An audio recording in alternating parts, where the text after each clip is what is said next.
भारतातील सर्वच जाती समाजात यांना त्या प्रकारे आजही हुंडा दिला घेतला जाण्याचं प्रमाण प्रचंड आहे। मधल्या काळात आर्थिक उन्नती मिळवलेल्या अन्य जाती समाजातही हुंड्याच्या अनिष्ट रूढी पाळल्या जात आहेत, जोमानं पाळल्या जात आहेत। हुंडा प्रतिबंधक कायद्याला पळवाट म्हणून अन्य मार्गाने हुंडा दिला घेतला जाऊ लागलाय। ग्राफिक्सद्वारे पाहूयात हुंडा या विषयाची व्याप्ती काय, त्यासाठी जाऊयात मीडिया सेंटरला आणि पाहूयात हा हुंडा प्रकार काय। हुंड्याची प्रकरण आपण बघतोय 2022 ला उत्तर प्रदेश 3491, बिहारमध्ये 2930, महाराष्ट्र 2225, आता नुकतीच 2022 म्हणजे फार जुनी आकडेवारी नाही। मध्य प्रदेशमध्ये 1978, राजस्थानमध्ये 1834 आणि ही प्रकरणं पोलिसांमध्ये दाखल झाली म्हणून असलेली ही प्रकरणं आहेत। याच्यावरून लक्षात घ्या, या व्यतिरिक्त खूप आहेत। हुंडा न संपणाऱ्या मागणीचं दुष्टचक्र। हुंडा दहेज हा भारतीय उपखंडातील सर्व धर्म जातीय विवाहातला घटक आहे। जगभरात लग्नानिमित्त वधूवरांच्या देणे घेणे मानपानाच्या विविध प्रथा आहेत। काही ठिकाणी उलट मुलीकडचे घेतात अशा पण आहेत, पण भारतात तसं चित्र नाही।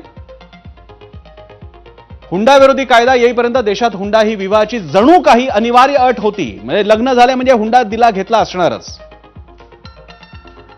1961 रोजी हुंडा प्रतिबंधक कायद्यानं हुंडा देणे घेणे हे कायदेशीरदृष्ट्या गुन्हा मानलं गेलं। त्याच्यासाठी 50,000 रुपयाचा दंड आणि शिवाय जेल सुद्धा शिक्षा होती।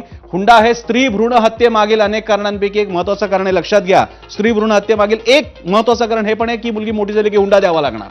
मात्र आजही हुंडा उघड किंवा अप्रत्यक्ष दिला घेतला जातो, हे सामाजिक वास्तव आहे, याच्यापासून कोणीही नाकारू नये।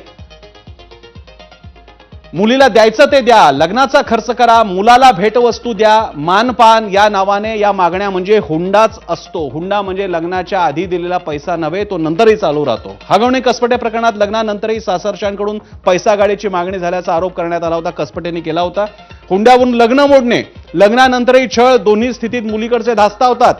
नाही देत एवढे पैसे, आधी तोळा ठरलं असेल काय 1 तोळा, काय 10 तोळे, 50 तोळे, आता मागितले 100 तोळे, लग्न मोडून टाकू, ही धमकी हुंड्यासाठीचीच असते। आणि अशा प्रकरणात मानसिक तणावानं मुलींद्वारे आत्महत्येच्या घटना घडलेल्या आहेत। वैष्णवी त्याचं ताजं उदाहरण।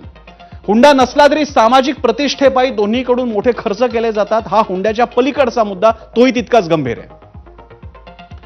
आणि या सगळ्या केसेस आपण पाहिलेल्या, त्यानिमित्तानं एकूण 2295 केसेस महाराष्ट्रामध्ये पाहायला मिळाल्या। 2022 ला एकूण हुंडाबळी 180 हुंडाबळी झाले। हुंड्यामुळे हत्या 13 झाल्या।